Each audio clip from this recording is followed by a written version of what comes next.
Hey guys. I am in my kitchen again. If you listen to my last podcast episode, you're probably like, oh no.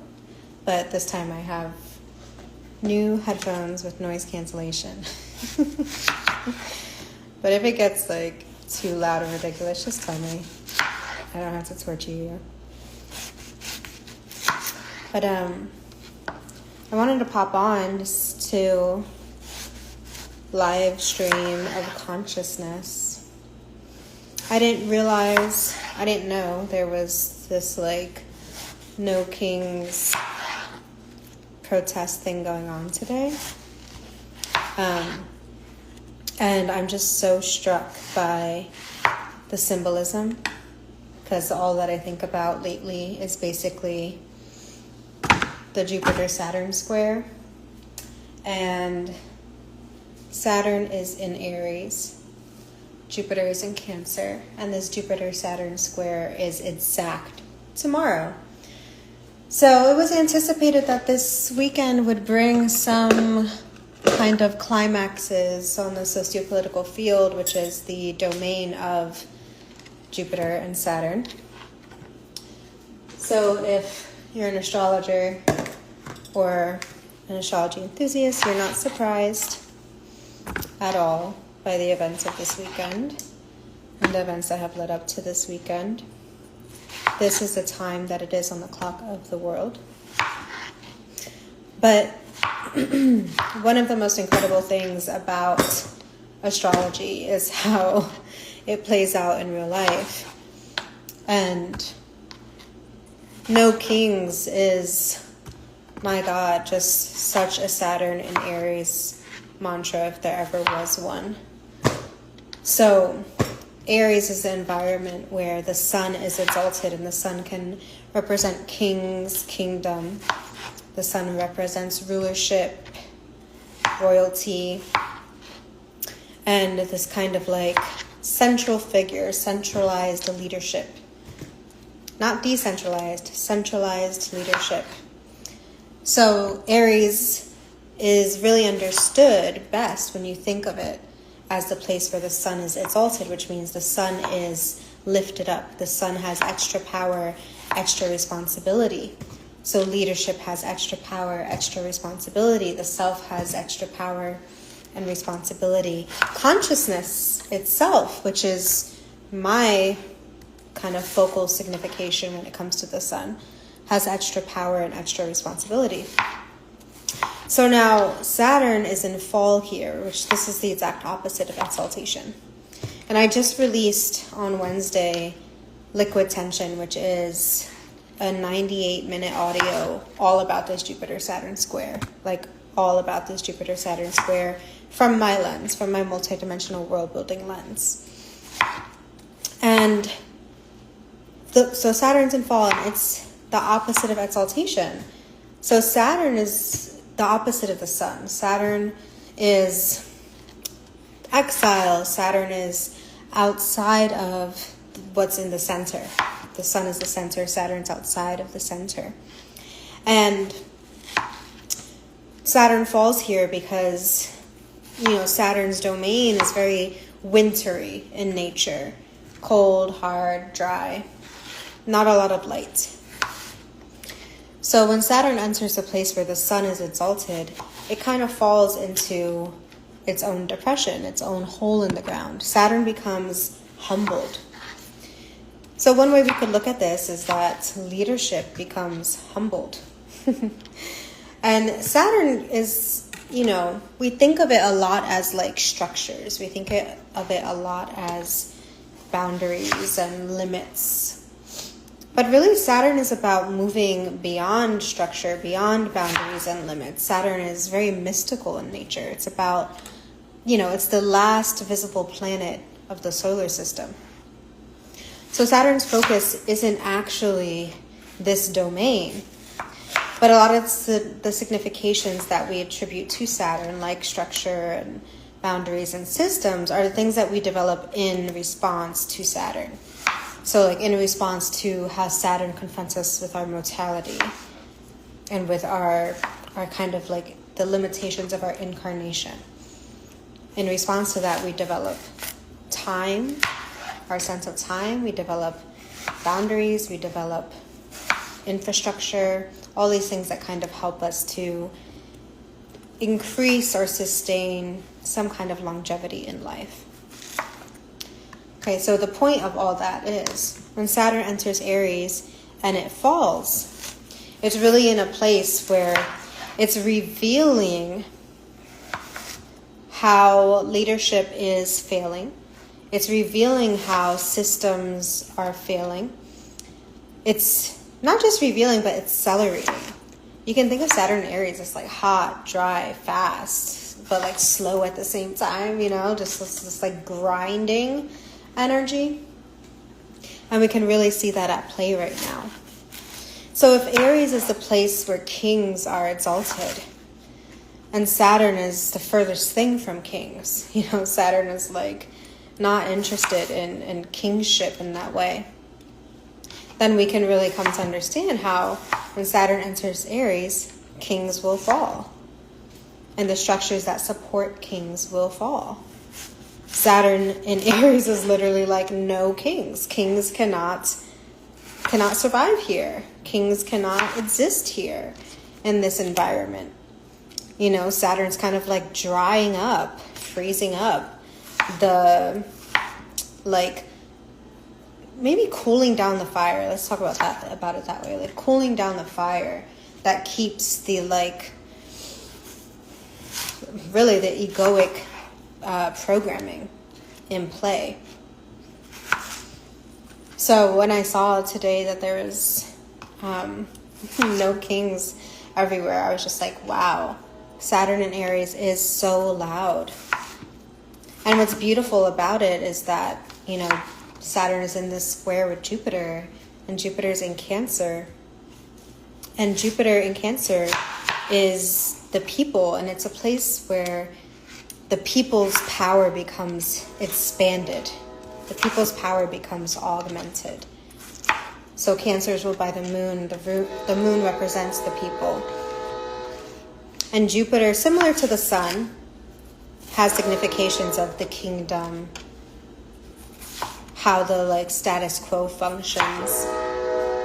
So Jupiter in Cancer is this like, it's resourced. Jupiter's exalted in Cancer. So Jupiter has the resources. The people have the resources to organize around their values, their interests, their principles.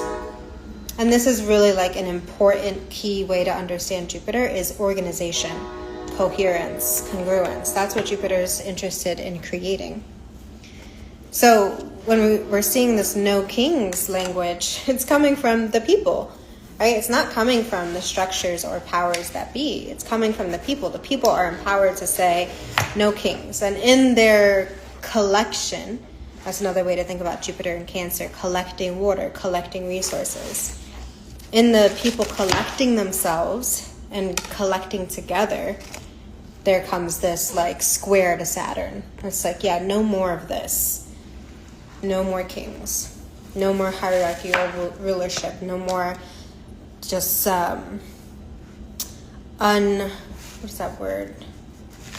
uncontrolled power and abuse of power.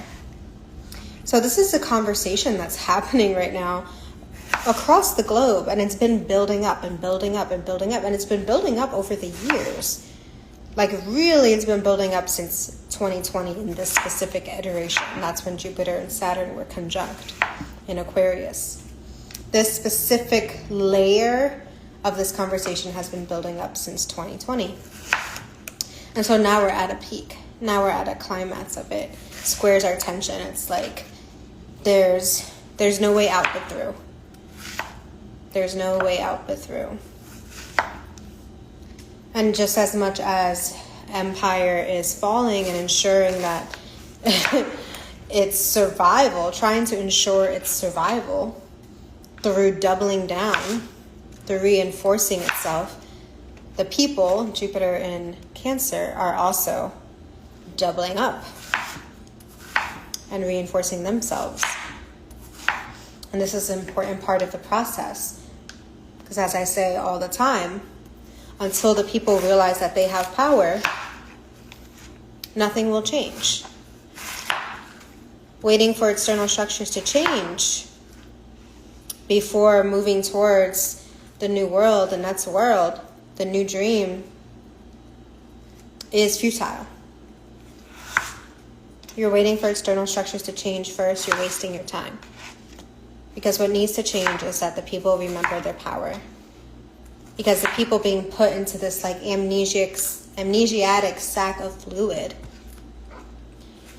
that's constantly subliminally and directly telling them that they have no power, that is the root of the problem.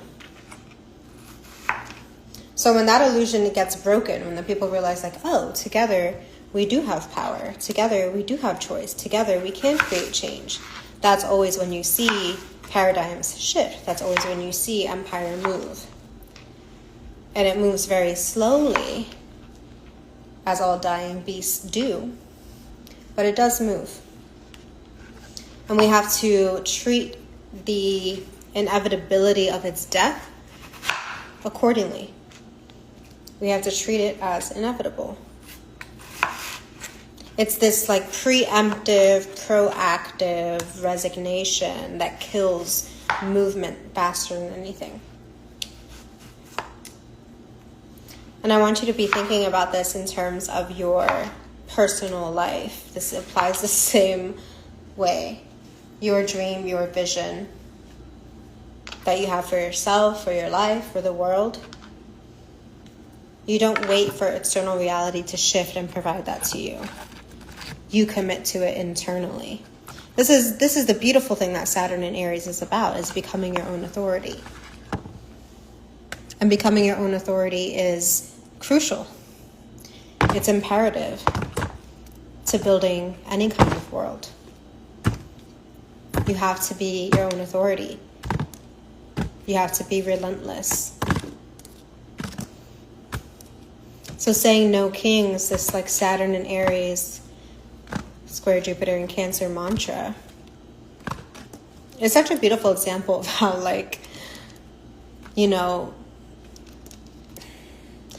empire will create its own downfall. Just like we all create our own downfall in our own lives when we oppress ourselves and reject ourselves and suppress our power. When we do that, we basically commit. We prophesy our own downfall. It's so important to me that the large scale, this like Jupiter, Saturn large scale that we're working with right now, is seen at the fractal level. Is seen through the eyes of the individual, is seen through the eyes of the world builder. Because one of the reasons we're in this position to begin with is because we're not understanding that there's a direct relationship between our personal belief to change our lives and our belief that the world can change. If you don't think you can change your life, if you don't understand that you have power, agency, choice, that there's no one is king over your life except you, how likely are you to really be a sustainable participant in a movement, any kind of movement, any kind of dream, that's saying that the world can change too? There's always a direct connection. Your individual empowerment, your individual liberation is directly connected to collective empowerment and collective liberation. There's no separation. The separation is an illusion. And it's a very American illusion to have. This is why, my focus is on empowering the individual. Because we need a critical mass of empowered individuals. We need a critical mass of people who understand that they have power, agency, and choice over their own realities. That's what we need. Waiting for external reality to change, waiting for empire to change, before you begin building your dream world is the same as, or the dream world is the same as waiting for external reality to change in your life before you decide to show up differently. If you're waiting for the external to change before you decide to show up differently, before you decide to perceive differently, to respond differently, you'll be waiting forever.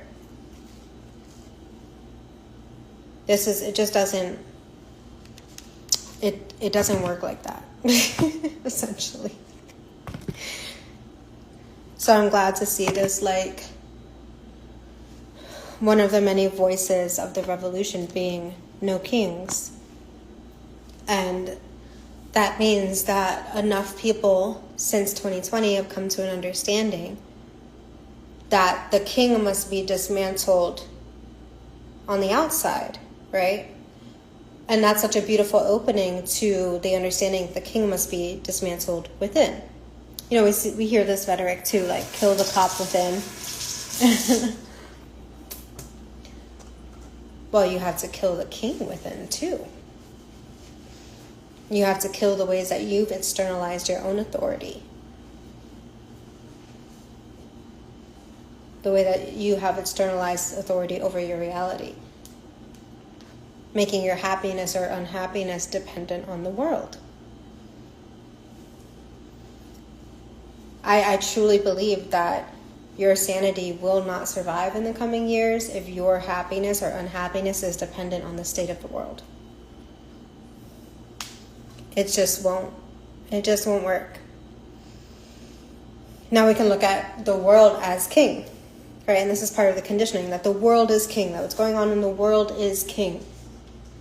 That the reality, the ultimate reality, is the reality out there, out in the world.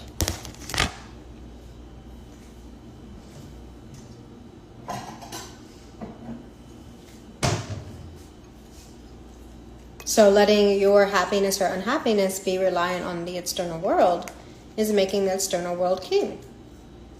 That something outside of yourself is king, is the master of your internal state, the master of your consciousness. Now people hear this kind of thing and they get, reactive because they lack understanding. And, they lack understanding by design. God forbid enough people understand what I'm saying, because then we'd have a liberated world. They get reactive and think, well, am I not supposed to feel sad? Am I not supposed to feel frustrated? Am I not supposed to grieve what's happening over here and over there and everywhere? Am I supposed to just look away? Am I supposed to just put my head down and ignore what's going on?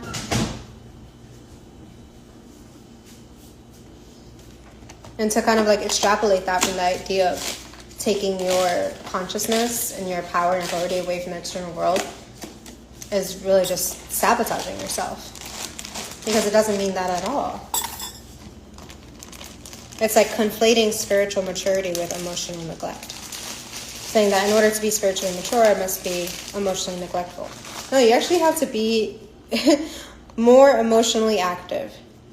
You feel grief, grieve. You feel fear, feel it. You feel rage, rage. Let it move through. This is what Jupiter in Cancer is going to really highlight and teach us. This is what I talk about in Liquid Tension.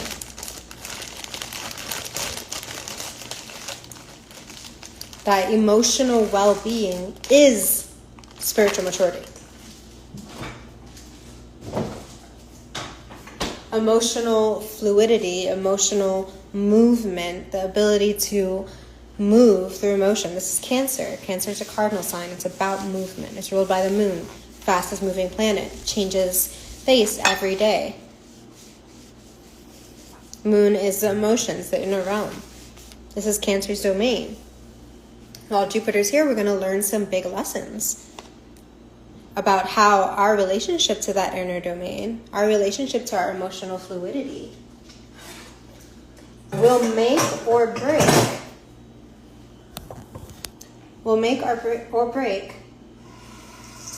our world. This is exactly what's happening collectively.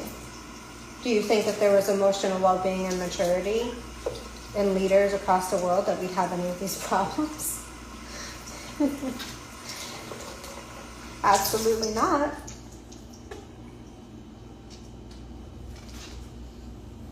It's directly connected. So over the next year of Jupiter in Cancer, in response to this no kings, what that's going to really actually require of us is to emotionally and spiritually mature. I just went strawberry picking. This is the Jupiter in Cancer harvest. A shit ton of fresh, ripe fruit. I have raspberries and cherries as well.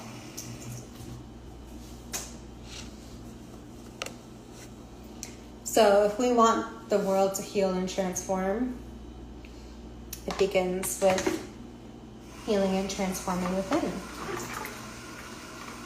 So taking radical responsibility for your reality and not allowing the external world to be king over your consciousness. It's not about repressing or suppressing emotions or becoming reactionless. Actually, it is kind of about becoming reactionless. Because you can only become responsible, can only become able to respond when you're no longer reacting. When you're only in reactivity, it's very difficult to also be responsible. You can't be responsible and reactive at the same time.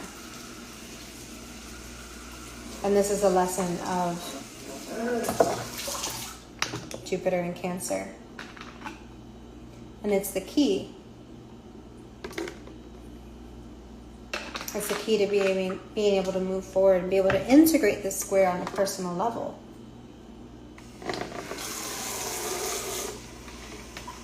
Because this isn't something that's just happening outside of us. It's not something that's just happening on the socio-political level. It's an invitation on a spiritual and existential level. That's the importance of tracking the Jupiter-Saturn cycles. These are Jupiter-Saturn cycles, such as the square happening right now. They mirror how our existential, our spiritual development is going. In your personal chart and on the collective level. So this shift happening out in the world can't be looked at as abstract or as separate from your own spiritual development.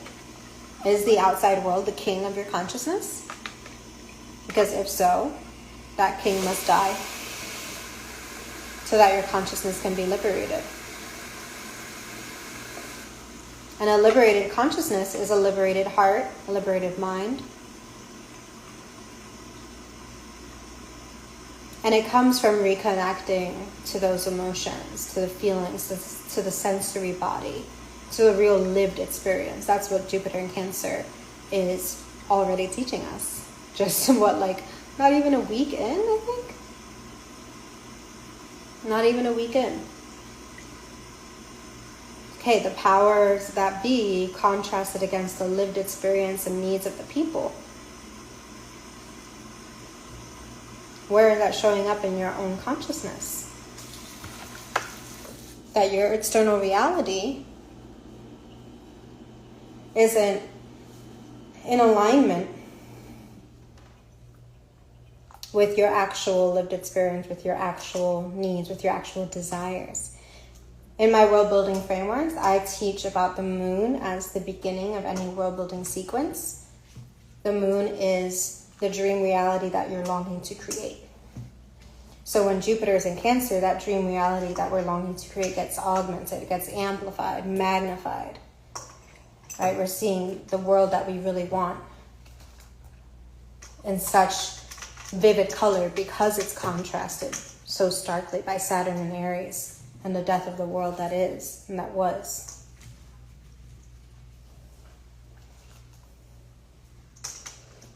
So if the moon is the beginning of world building, and it's the beginning where we ask that primordial question of what dream reality are we longing to create?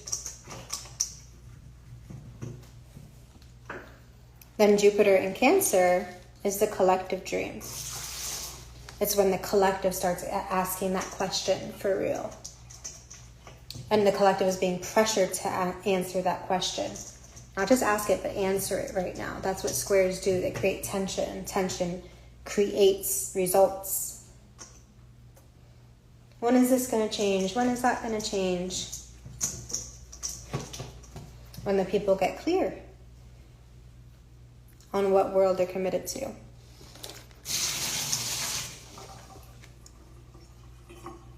That's a level of responsibility that a lot of us are not willing to take, but through the pressure being applied, we'll be forced to make a choice. Continue to let the king of the world that has been, to let the king of external reality rule your consciousness, rule your imagination, or to let that king die with the old world and commit to the new dream. This is what I talk about in Liquid Tension as the cosmic egg cracking open. The cosmic egg of my story, our story, the story. It needs to crack open because there's already been this new dream gestating, especially since 2020. This new dream has been gestating. And it's beginning to really, the pressure is beginning to, it's like, what's inside the egg beginning to really press up against the not so solid shell. That's what's happening. And it's happening somewhere in your life. It's happening somewhere in your chart. It's not depersonalized. So if we're going to be in integrity with our Jupiter in Cancer, our collective dream of everyone being liberated and their needs being met, we have to be in integrity on the most personal level of how much authority we're placing on external reality, like the reality TM, and our commitment to the illusion that the reality TM even exists. Because it doesn't. All realities are real.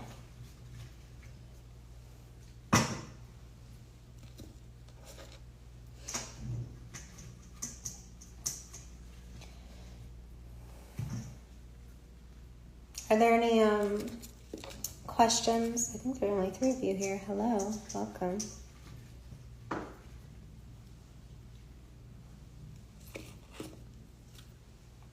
But this is what's going on right now.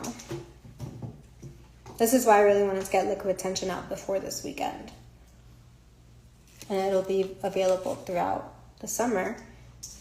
But I really want you all to understand how helpful it's meant to be if you listen to it right now, because the square is exact tomorrow.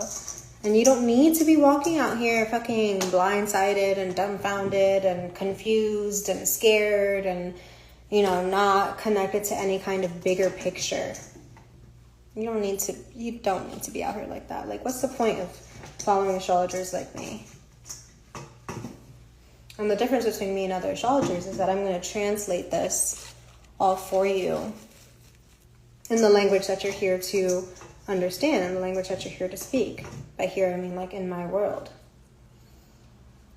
of dreamers and world builders. I want you to be prepared. That's why I called it my Sermon on the Mount. Because the death of the king is coming. The survival self will be crucified. And it will be an opportunity for matter to unite with the Holy Spirit, with consciousness, with the dream reality. Now that might sound very esoteric and mystical, and it is. But it's also very simple. I've been talking about this, death with the survival self.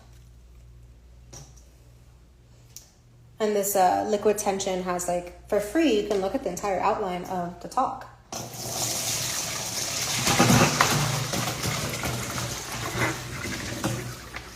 You can look at the links, the memes, reference points, all of it. Yeah, so liquid tension is an audio transmission. It's about an hour and a half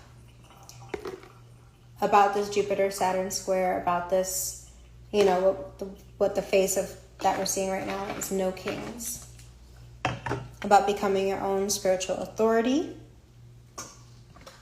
and about how to understand the evolutionary growing pains that are going on right now, personally and collectively. What the root of the problem is, what the wound is, and the dream that's trying to answer the question that the wound is asking on the collective level. It's really about Jupiter and Saturn as a way to track our evolutionary consciousness, as a way to track our spiritual development and where we are in that cycle. Coming from before 2020, coming from what I call the mountain climb, Saturn and Capricorn, 2017 through 2020. So I break all of that down. We go all the way back to 2017, and I briefly break down like each phase of what Saturn has been through up until this point, coming out of what I've been calling the Great Defrosting, which is Saturn and Pisces. And there's still more of that to do. So liquid tension is an audio transmission meant to prepare you not just for this summer and what to expect on this like existential level, but next year. Because Saturn enters Pisces again September 1st of this year into February of next year. So this summer is just our teaser trailer. It's just our episode 1 of Saturn and Aries and Jupiter and Cancer.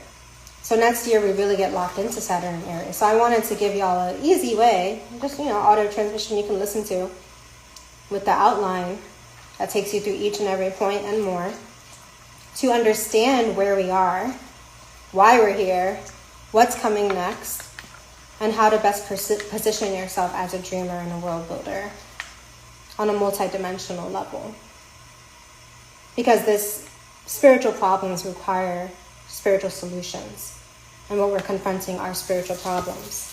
Because the disconnection from spirit is the source of the problems in the material realm. Yep, teaser trailer, Saturn return. Felt like a mountain climb, and then Saturn in Pisces, like 2023 to this year, 2025, was sliding down that mountain. Defrosting down that mountain, right? Being like, oh shit, I'm coming all the way back down to the bottom. Right? Coming all the way back down to the bottom, that's Saturn Aries. Excuse me. Saturn Aries is like, here we are at the bottom. Here we are at the bottom again. What do we have to learn now? You know, Saturn and Aries is Saturn at the beginning of the cycle, beginning of the zodiac. But this beginning of the zodiac is happening in the middle of a larger cycle. And that's what I break down in liquid tension. What is that larger cycle? What are the different phases of it? And what do those phases mean? So that's what liquid tension is about. And everything I was saying today is stuff I expound on in there. Excuse me. But I just wanted to hop on and share a moment with y'all. I'll probably post this to my feed as well. Just because watching this unfold in the now moment is really profound as an astrologer. And as a world builder, it's really important to know what time it is on the clock of the world. Like I said, none of us really need to be out here with all these tools and these systems, confused or overwhelmed or misguided or, you know, kind of just like walking in the dark, not knowing what's coming next, not understanding the larger game at play. So liquid tension is about locking you into what this larger game at play is in a very like personal, applicable way. So there's parables in there. I bring in Bible story. There's like esoteric symbolism, the astrology, of course. Yeah, just to like give you a little disorientation. These times are very disorienting, but they don't have to be unnecessarily overwhelming or confusing. So my whole thing is alleviating unnecessary suffering. And that's what liquid tension is designed to do. Because I know the tension is high. But there's a lot of lube, a lot of liquid available with Jupiter in Cancer. So it's really a Jupiter in Cancer transmission to get you lubed up for the tension. All right. Oh yeah, where can you find it? Great question. So it is on my Substack. So if you go to my link in bio, you'll see my Substack link there. It's on the navigation page of my site. And it's the last post that's there. And it's pinned too, so it says liquid tension. And you can read the whole outline, decide whether it's for you or not. And then it's an instant download. But yeah, it is very valuable because, you know, in astrology, there's a lot of technical delineation. There's even a lot of social, like what we call mundane astrology delineation, world astrology, you know, like, yep, here's what's happening. But in my experience of 17 years, it's not always easy to find astrology that's speaking to the spiritual development part. So you don't have to use Substack. Substack, you'll be able to see the article, whether you're subscribed or not, because it's free. And the article has the link to the audio. So the link to the audio takes you to my website. So you don't have to be a Substack user. You can view the article for free, and if you decide to purchase it, it'll take you to the website, and that's it. All right, y'all, full disclosure, I am starting to cramp, so I am going to remove myself from the live internet. I love you all. I hope this was helpful. Sending all the dreamers and world builders out there on the back lines, on the front lines, on the side lines, on the above lines, the below lines, all my love and support. And, you know, I'm out here cheering everyone on as they play their sacred role in the changing of the game. I'm here dreaming the new dream with you. And thank you. Thanks, Paisley. And I'm here supporting and midwifing this next world with you. So you're not alone. And we got this. I ain't worried about us. Love you too.